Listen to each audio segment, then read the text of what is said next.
Welcome to the Marketing Society Sustainability Squad podcast, leading the conversation on ESG. Hello everyone and welcome to the Marketing Society Sustainability Squad podcast series. My name is Abdul Rahim and I'm proud to be your host for this series. Hosted out of the UAE, the Sustainability Squad was set up to bring together a group of marketeers to help drive change around ESG, helping to curate high-quality content in the UAE's year of sustainability. We want to educate and inspire the Marcoms community globally to drive change around sustainability and ESG and empower other marketing community members around the world to contribute. We also want to put the Marketing Society at the heart of the sustainability dialogue in the build-up to COP28 and lead the conversation for the industry. Throughout this series, you'll be able to hear inspiring regional case studies and meet marketing leaders who have navigated their sectors and brands with great work around ESG. We're focusing from briefs to out in the market and from insights through to delivery and everything in between, covering topics such as sustainability and ESG literacy, creativity and storytelling, and behavioral science. I'm pleased, like I said, to be joined by my co-hosts, Nada Sayarh and Dan Bolton. Welcome, Nada. Thank you so much. Welcome, Dan. We're really excited to be here, so thank you for making all of this happen. So I'm pleased to introduce Nada to you all today as one of our co-hosts. Nada is a leading marketing and strategy professor and assistant dean at the Jain School of Global Management and leads the content arm of the Marketing Society Sustainability Squad. Jain is actually one of Asia's top-ranked business schools, ranked 4th in the world by the Times Higher Education, Wall Street Journal, MBA rankings, and amongst the top 20 in Forbes' best international one-year MBA rankings. After working in the industry with Tide, Ariel, P&G, Colgate, and other brands and businesses, and then 15 years in the University of Geneva, working in various sustainability projects and working with NGOs, Nada founded the Project Rise Up Girls for high school empowerment living in rural areas. So it's a great pleasure to welcome you to the series. And Nada, thank you. Thank you so much, Abdul Rahim, for having me today. It's a pleasure to get this podcast started, and I cannot wait to start making an impact. I also have a fellow co-host as well of the series, and Dan Bolton. Many of you who will know Dan. He's a leader in executing major events globally, known for being an asset in the world of ceremonies, large-scale events, and broadcast. Dan has worked on major events such as Olympic ceremonies, the Asian Games, and the FIFA World Cup. Dan is currently focused on Echo, a platform and ecosystem that he founded and leads as CEO. Echo gives back to business leaders and entrepreneurs and helps to develop sustainability. Dan also hosts another podcast series called Rooted Within with his co-host Lily, which aims to represent and host people to share their stories, achievements, and proud journeys, and is focused around inclusivity. Through Echo and its associated businesses, Dan is committed to driving innovation and sustainability in the events and entertainment industry. So welcome, Dan. Thank you so much, Abdul Rahim, for the amazing introduction and echoing, there we go. Nada, really excited to get this podcast underway, and hopefully our listeners and our fellow members will take some great takeaways from this as we move further forward. Thank you, Dan. And Dan, before we even proceed further, I must say, I think I spoke to Dan about this after the first meeting of the Sustainability Squad, and it took about 60 seconds for us to agree to just getting this done. Of course. So thank you for giving us the opportunity to do this podcast now. Anytime. I think it's all part of our initiative to give back, but also as well, podcasts are huge at the moment. So I think it's incredible that the Sustainability Squad is driving all of this. But you've heard about us. I think we need to hear about you, Abdul Rahim. So I've got some notes here, so hopefully I get this all correct. Before we start, a little bit of an introduction on yourself, and it seems like you've worked for HSBC even for your whole life, I believe, since you were 14, which is incredible. You've covered a range of roles from working in branches in South London to commercial banking and then strategy and marketing. Having helped HSBC revamp its global brand strategy and advertising tracking, you then moved to Dubai to cover 360 marketing roles. including working on some of the biggest sponsorship events in the region, including Abu Dhabi Golf, Expo 2020, and the Public Investment Fund of Saudi Arabia, and their Future Investment Initiative. I believe where you were recognised by the Crown Prince for your work there. I wish he put it in writing. I would have framed it and That put it would have up been in my bedroom. incredible. I mean, that's such an achievement and accomplishment. In 2021, you got an offer and you couldn't refuse to work for Dubai through the Dubai International Financial Centre, where you led the business marketing and helped the IFC in one of its best years and biggest contributions from marketing. Also currently contracting as a freelancer and working back with HSBC in the marketing team and the World Alliance of Financial Centres, leading their sustainability, financial projects and communications, I believe. Yeah, so as a freelancer, when I finished my project with the DIFC, I thought to myself, what's the two things I want to achieve in a kind of explorative phase of my life? And one was to study Arabic. So Nada will be testing me, I'm sure, throughout the series. I definitely won't be, because I don't understand much Arabic after 15 years. And I said I want to do something around sustainable finance. And that leads me around what was my purpose of being part of this and setting this up was my son was born, my third son, I should say, was born on the 19th of July last year, 2022. And it was the hottest day on record in the UK at 42 degrees Celsius. Wow. And so when he was born, we were literally sweating heaps in the hospital. And I said to myself, what am I going to do to make sure this guy has a future? And say to him, I did something about all this climate change. And so I set out about working on sustainable finance projects. And this leads me to one of the reasons why I'm here today. That's amazing. Yeah. And congrats on the newborn last year. Must be keeping your hands full. Very. Cool. Nada, so what motivated you to join the squad and host the series? So the first motivation is really encountering the marketing society. I'm new to Dubai. I just moved here a year and a half ago, and I was looking for a home. Beyond my job, I always like to do volunteer work because I think it's my responsibility to contribute beyond being a mom and beyond being a professor. What can I do also to contribute to the wider community? So I was looking for a home, so I tried various associations, and then I encountered the Marketing Society, and I really felt that I fit there with my marketing fellows, a lot of people, a lot of good energy, a lot of willingness to make a difference. And then this sustainability squad came about, and I said, yes, this is exactly the fit for me, because I've always been interested in ESG related topics when I was working in Geneva, and now that I moved here, I also try to embed a lot of these elements into my teachings as part of my responsibility of building responsible future leaders. So then I said, yes, I want to be part of this squad, and I'm very delighted because the members are really there to work hard, give a lot of their free time, contribute with amazing content. And also, I just want to follow on from some of the points like Nada mentioned, from my perspective as well, just very grateful to be able to help support this opportunity. We have a wonderful podcast studio.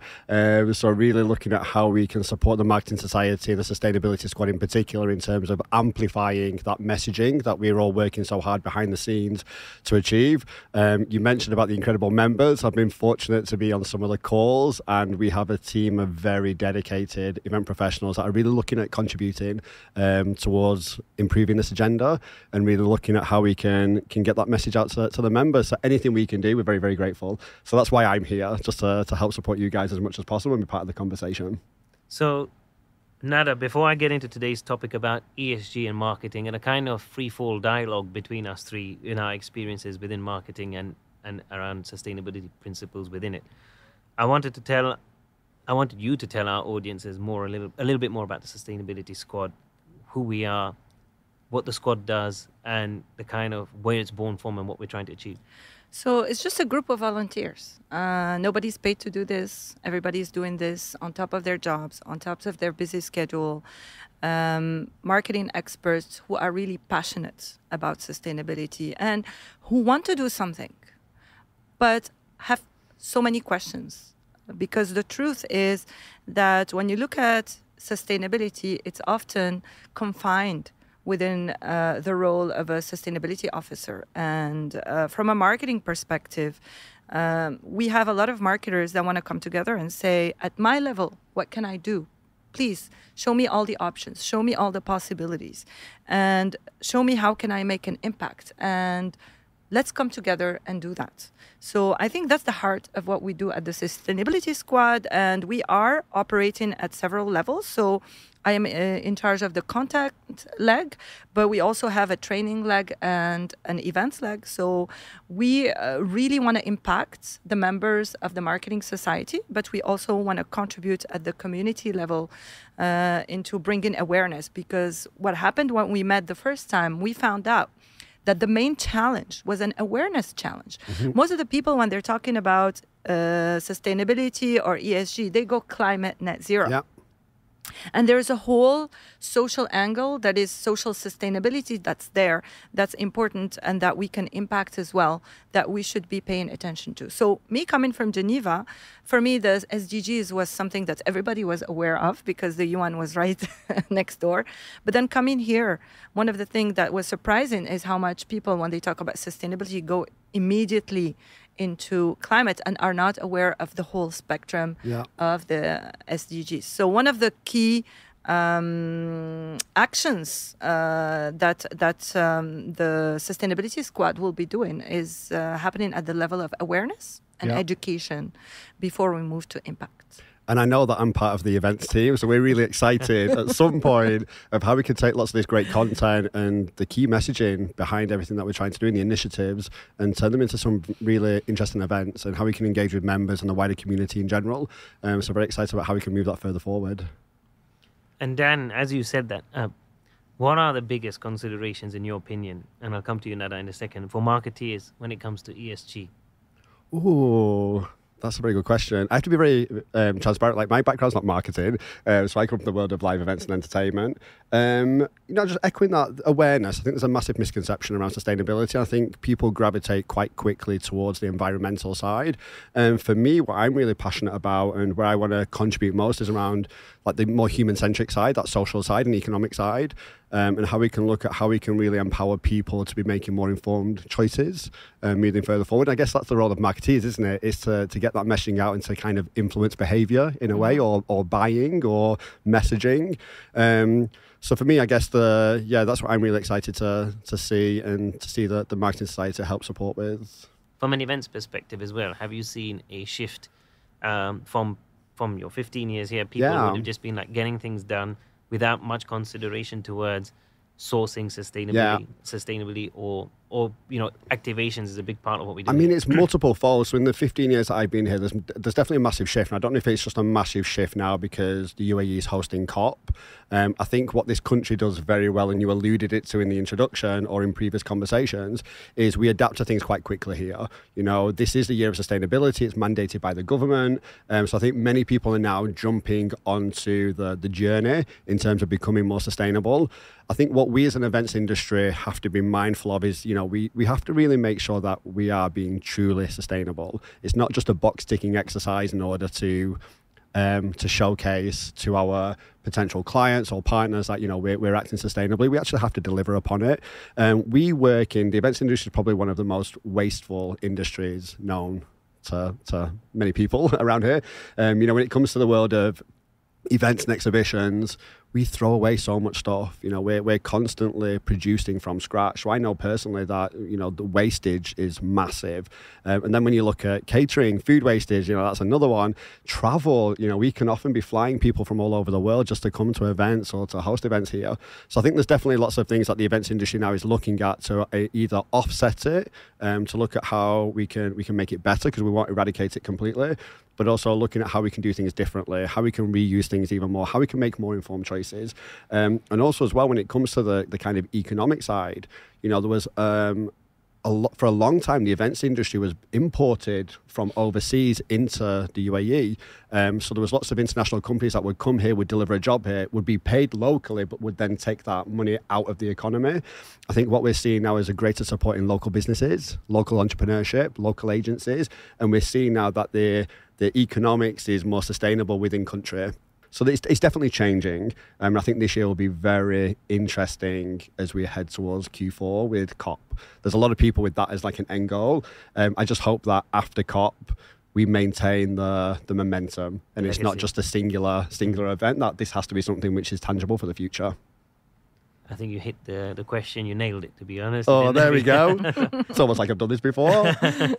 And Nada, talking more broadly from your experiences, there where we're saying from an events perspective how things have become a little bit more circular, you could say, and sourcing more locally. But on a broader perspective, what do you think the biggest driving forces are for marketing? Well, I think we marketers are the experts of behavior change. And sustainability is all about change in behavior. I think marketing should be involved in every campaign, or even if it's within a company, internally, because we know how to do that. We know how to drive communication. We know how to drive messages to change these kinds of behavior. From a strategy perspective, I think it is our job to reinvent business models.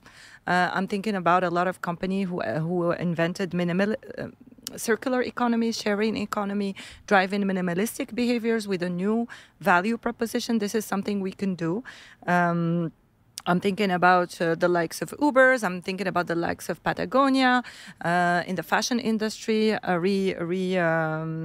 reusing some pre-loved items. Yeah. So there is a lot that marketers, because of our ability to change behavior and our ability to think creatively, that we can really do to impact this area. Also, a lot about societal change. For example, in the region, we see that, for example, what Procter & Gamble has been doing in terms of sharing the load, for example, changing societal norms in terms of gender roles. For example, the campaign about sharing the loads is a detergent campaign where they are showcasing, and it was done throughout the region, and also up to India, about washing the clothes being a female role, and really showing the burden that this is adding to everyday life, and how this is putting this burden, and how the female feels about it, and how this is bringing awareness to this load and this burden. And also marketing, I think it's important. Being a marketer and being an educator myself, awareness is the number one priority. Many people want to do something, but even for their personal lives, they don't know what to do. They say, oh, I want to be more sustainable, but I don't really know what are the options, what are the possibilities. So I think it's also our responsibility to find ways to drive awareness and give people some guidelines as to how they can make an impact, whether it's at the corporate level, but also at the individual level. And I think that's the exciting thing about what we're all trying to achieve, is like the intention is there from everybody that we're talking to, and from within our own organizations now. Sustainability is kind of that number one topic that everybody's looking at addressing. But it goes back to awareness, even internally within our own team. Simple things as learning how to recycle. We have to reinforce that message time and time again, so that people understand how to do it. And it's not actually as difficult as people may perceive it to be, but it is about driving that awareness. I think that's the incredible opportunity that the Marketing Society has with the Sustainability Squad, is you could really influence those behavioural changes and help that awareness and push this even further forward in a very exciting way. I'll only add one thing which I read, which is interesting, is I think post-COVID, everybody started talking more around purpose and values. Yeah. And then I found that Forbes has actually reported that whilst marketing has generally been responsible for growth, as a sector, as an industry, people focus on marketing to help deliver growth for the business. And to be honest, my first few years here in this region as well, I picked up on that as this is your responsibilities for driving growth. Now the shift, as an industry, as a sector, the transformational shift that we've seen is going from growth to actually helping drive the narrative around purpose, ESG, and values. Yeah. And I think that's the biggest shift we've seen in our industry. Tech disrupts, right? Yeah. But this is a bigger shift in how we think. So I think we should think about how these can work together. Yeah. And if you look at minimalistic behaviors, which are anti-consumption behavior, there are a lot of business models that foster minimalism and still deliver on the double digit. So I think these should go hand in hand. Yeah. How can we deliver business growth while hurting the planet less while being more sustainable. Yeah. So yes, purpose is something that we are witnessing. And one thing I always say that maybe our generation messed up the planet, but one thing we can really be proud of is how we are educating the upcoming generations. So I am now in the phase of teaching Gen Zers, and they're all about purpose. So I'm going to be slightly controversial. I also think the Gen Zs are teaching us a lot of things. True. I was about to say. Yeah, because like internally within our company, I think our demographic is probably on average around about 25 years old. And at 42 years old, I'm starting to feel old. Like they're teaching me what to do. And also as well, they're the ones which have shown me and influence my decisions and my own internal kind of thought process in terms of what my purpose now is. So I think there's a really interesting dynamic where you have two kind of, not opposing generations, but two different generations. And I think working together, you have the ability to create something really special. And I think that's where the change is going to come from. It's very nice that you said that, because in the content group of the Sustainability Squad, we have a track on intergenerational communication. Okay. Where we're going to make business leaders talk to students, higher ed students, about various topics such as sustainable fashion, such as diversity and inclusion, and exchange and have that dialogue going there. So spot on. And coming back to that point, and to finish what I was going to say was the fact that it comes back to the triple bottom line. Like, it's about people, planet, and profit, and making sure all of those work together, and how companies are actually taking those points on board. So actually, the point Forbes make is, as an industry, yes, I feel this is the biggest transformational shift we've seen, that, we're not just going to be responsible for profit, but we need to think about people and planet at the same time. And I, in my experiences of certain brands, we've seen how they're talking about that on a marketing table. But that leads really nicely to my next question, which is, from your experiences, do you really think it's just a marketeer's job to navigate that change in an organization? Or do you think marketeers should be responsible for bringing everybody else around the table? Or is it somebody else? I think you can only drive sustainability agendas if you put the whole system behind it. Yeah. I was really surprised because, I had a conversation with several HR directors, learning and development directors, and I asked them, what are you doing in terms of sustainability? Are you teaching, your employees and these various topics and how they can contribute? And they said, sorry, Nada, we don't know about this topic. We are not involved in this topic. We'll put you in touch with our chief sustainability officer. And for me, it led me to ask myself the question. I have a lot of respect of these companies that they work for. Is this really greenwashing? Yeah. When you are serious about sustainability, I believe that it should become part of your organizational culture. Part of the culture. Everyone should have it. In the same way that, all the business leaders are very clear that if you don't have the culture, you cannot drive change. Yeah. And why are you not putting sustainability as part of your corporate culture? Yeah. Why are you not making it within the system? Why are you not teaching your employees how to recycle, how to be more sustainable themselves in their homes? So then it becomes embedded in their day-to-day. So then when they come, they can start offering some recommendations at their level on how they can drive sustainability. Unfortunately, isolating it to one department, I don't believe that's the right way to go, and that's the right way to achieve the objective. Because essentially it should be embedded throughout all departments, in order to make the real impact within organizations, it has to be driven from the top, essentially, whether that's like board level, C-suite level, or senior management. And then it's the job of marketeers, I guess, to really help support that messaging in a way that people can understand it, or they can dissect it, and they can actually resonate with it. Yeah. And I think that's something which is really important. It's something which I've noticed when dealing with people. If you try to tell people to recycle, or you give them an instruction to do something, the reality is 9 times out of 10, they're probably just going to ignore it or not do it. But when you make them emotionally connected to why it's important to do something, and they feel invested and empowered to make a small change themselves, I think that's where the greatest impact comes from. I think that's the power of marketeers, because you can really help, or we as an industry really help tell that, that storytelling, and make it emotive and make it resonate with humans and with people, because it is all about people and planet, and as we mentioned, profit, but that goes back into the economic sustainability of we're all here to succeed in life and to do great things. So we need to work together to be able to achieve it. Holistically, when we're looking at the components of marketing through channels, we should probably be looking at how can we navigate better practices? And throughout the series, we're going to have a creative industry perspective and a media industry perspective coming up as well. That's something to look out for, because we're really going to deep dive into how we can actually better plan activity as a marketing function and take in ESG principles along the way before you even put things out into the market. And that's where we can navigate change through the business as well. And I think that this can happen. I think today one of the ways we can get around that is to change how we perceive sustainability from the business side. Yeah. Today it's perceived as a cost center. If you want to do sustainability, you need a budget.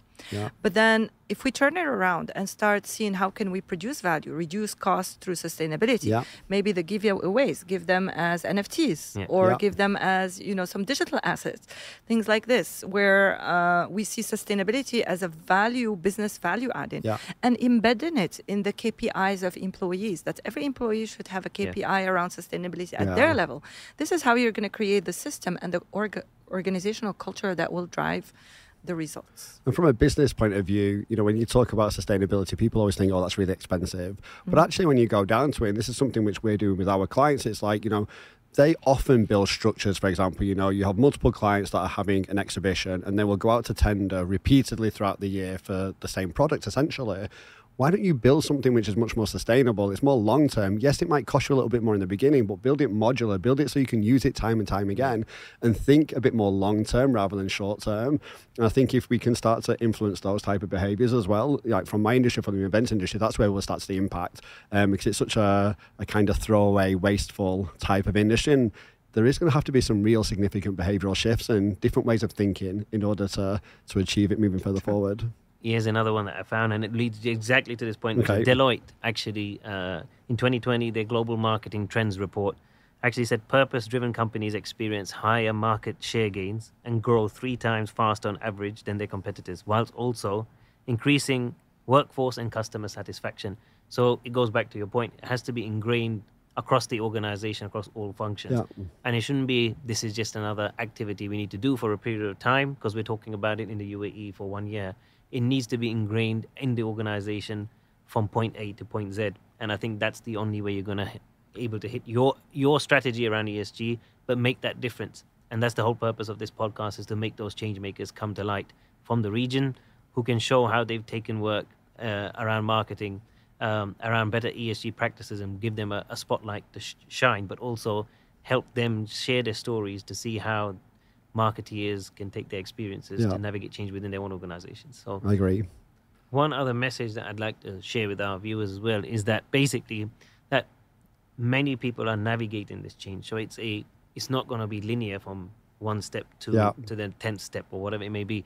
You're going to take a period of time to get better at better practices. So you shouldn't be out of a fear of greenwashing that you should stop activity. Yeah. This is all about trying to inspire change and activity. We want brand action. And I think for the last 5 years, really, I've focused around brand action. And there's some great event agencies, Dan's one of them, that can actually help you. one can actually, that helps you navigate doing activities around action. And I feel, it's a transition, right? Yeah. And we talk about energy transition, but the whole thing is about a transition from getting from no principles, no strategy around ESG to being better at it. Yeah. So people shouldn't fear. You should have a good communications angle and thought through process around how to navigate around greenwashing. Yeah. Don't get me wrong on that. But people shouldn't be scared of not doing something. No, I agree. And also as well, we're human. We just want to make an impact and we want to make it better. So I think definitely people shouldn't be scared of contributing or for actually getting it wrong, because we don't always get it right. Myself, I'm kind of going through this whole journey right now to understand sustainability and look at how I personally can improve. Do I get it right all the time? No, not at all. However, using initiatives like this to reinforce messages and to re-educate people or to further educate people is vital in order for us all to start, just making small little lifestyle changes, I guess, that will make a greater impact when it all comes together. I think that leads me very well to my final question, which actually goes to Nada, but Dan will take your perspective on it too. It actually is people who are going to make the change, right? It's people who work in organizations, people who are going to navigate this. Maybe in a few years, well, by 2027, according to a few people, it's going to be robots. But we hold a pen right now to make the change, especially within our industry. But Nada, my question actually for you was 20 years of marketing strategy and marketing experience, and now actually lecturing on it. how have you seen the narrative change from profit-led to purpose-led in the classroom and in the boardroom? And I like your perspective around that. Well, purpose is central now. Everybody, especially the younger generation, purpose is part of their choice for not only for products, but also for the company that they would be working for. They are meaning-centric in the sense where they want to see what are they doing beyond getting that salary. So that's very important. So this is something that is really in the heart of my students' concerns, the younger ones. It's also environment and planet is at the heart of their concern. Also sustainability is. The boardroom, I don't see the same passion for it. I see them getting to it from consumer data and consumer insights and being more rational about it and saying this is the future trend and we need to be ready for these future trends. So that's why this goes back to my point about this intergenerational conversation. Yeah. I think it's very necessary that the CEO talks to the new hirees and understands their mentality and how they are looking at life. The boardroom is still, there's a lot of controversy in the boardroom if we look at COVID and how people started working from home and how this was sustainable for the environment, as was celebrated as being sustainable environment. Yet, now we notice a lot of these CEOs wanting people to be back in the office and every day. And the younger generations don't understand this controversy. They say, well, we thought you said it was good for the environment and then we're going to have a hybrid work setting. And now all of a sudden you want us to go back to, every day working from office. So please take a stand. Are you pro sustainability or do you still want us to drive every day to office? And so I think in terms of the boardroom, we need to bring more clarity and consistency when it comes to this topic and take a consistent stance as opposed to browsing or navigating between consumer insights and business profits and all the HR practices. So there is a need, I think, for them to be more in touch with the younger generations and understand their mindset. And from my side, I think boardrooms will eventually change. They'll have to change. I think, all businesses need to be profitable. If you're not profitable, you're not sustainable. You can't reinvest. I think what will happen moving further forward, I think boards will become more accountable. I think there'll have to be a lot more transparency in terms of where those profits are being invested, whether it's into like CSR initiatives or, investing in people or investing in offsetting carbon emissions. I don't know what, it could be anything. But I think the next generation of employees or workers within our industries, I think they're the ones that are going to drive that change. I think boards will have to adapt. If they don't adapt, essentially, in the not too distant future, they may become obsolete because there's other companies which are evolving quite quickly, being very innovative in how they structure their businesses and how they have greater representation from multiple people within their organizations. People are becoming a bit more selective, I guess, in where they're working and making sure that their employees and their business are aligned to their values. And if you want good talent, then you're going to have to make sure that we attract them. And I think by doing all of these sustainability initiatives and looking after people and investing the profits wisely, not just into the pockets of shareholders or board members, I think that will be vital for businesses moving further forward. So it will naturally evolve, I think, and it will be forced by that next generation of workforce. And that actually is one of the beauties of COP28 happening later this year in Dubai, which actually they're going to get a lot more involvement from the next generation and young people involved around the topics of COP. And in the discourse, I think some of the days planned around COP will be around that. And we're going to try and get some speakers from COP onto this podcast sooner rather than later as well for you. It will be incredible. Well, that leaves me with our final thing, which we wanted to do with all our co-hosts for today and our guests along this series, was to actually say, what are your top 3 practical advices for marketeers to make a difference, be it personally or professionally? Ooh, that's a very difficult question. I didn't want to put this off any script that we should. I wanted them to come up with it after the discussion. For me, it has to be authenticity. Like, we have to be really authentic about this. I think people can really see now, if I'm allowed to say it, behind the bull. I'm not going to say the whole word. again, it goes back into the accusation of greenwashing. If you don't truly mean this or believe in it, people can start to see through that. So I guess marketers or people in my industry events, if we say we're going to do it, we have to do it. We have to believe in it. For me also as well, like greater engagement with next generation. You know, I really like what you were talking about, Nada, about that intergenerational conversation. On a personal level, I've learned so much from our younger employees and team members, but I also think that they can learn so much from the people with the years of experience. You know, we can't discredit either. I think working together, that will be imperative. So having dialogue. Yeah, and what was the final one? Wow, I'm not sure actually. It doesn't have to be 3.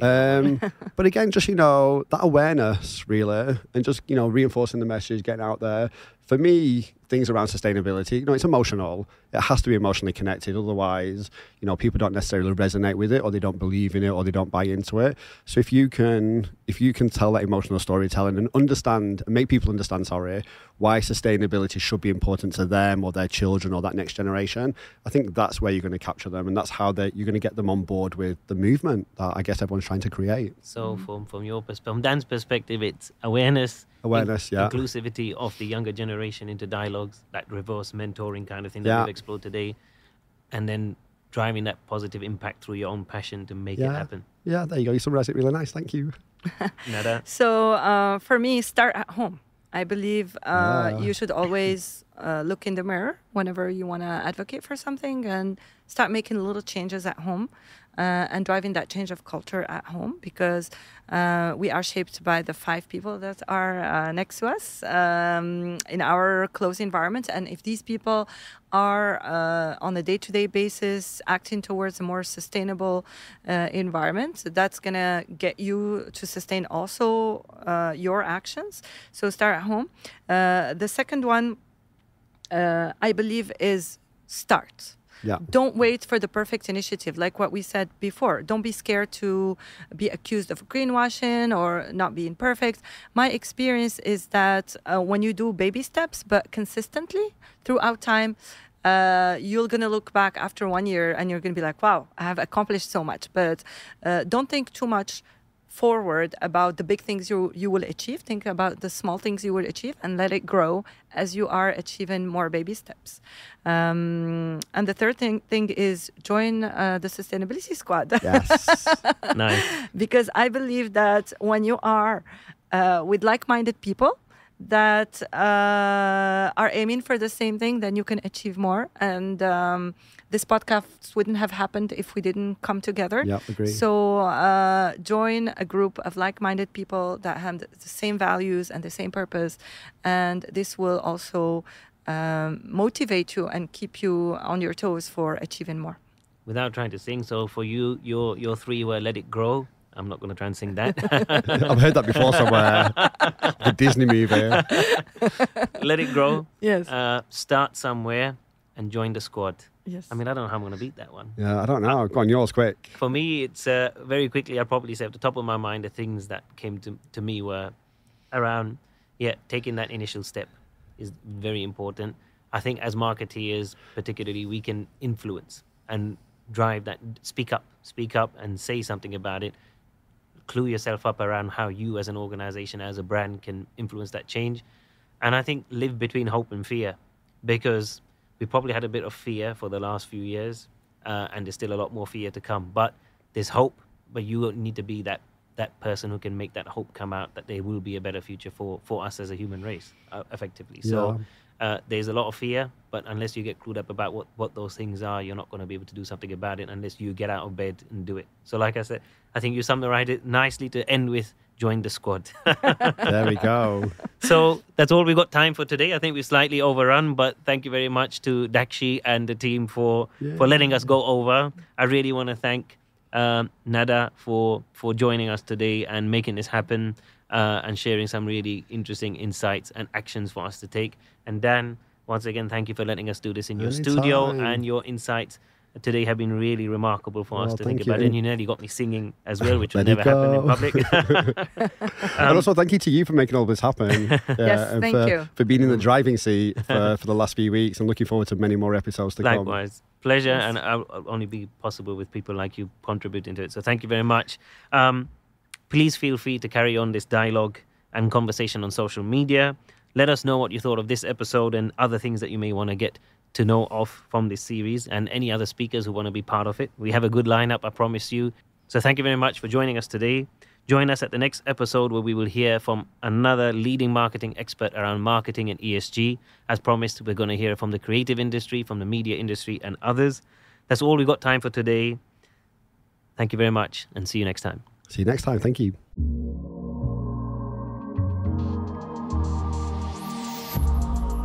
The Marketing Society Sustainability Squad podcast, leading the conversation on ESG.